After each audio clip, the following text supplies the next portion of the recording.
Hello everyone, now I am baking some stale bread of yesterday for pigeon and crow of my village. You can listen their sound, and after some time wait I will show them in this field.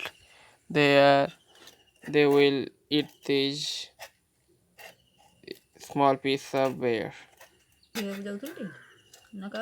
I have to make this very small because otherwise some big crow will take the bigger part and small crow cannot get anything. And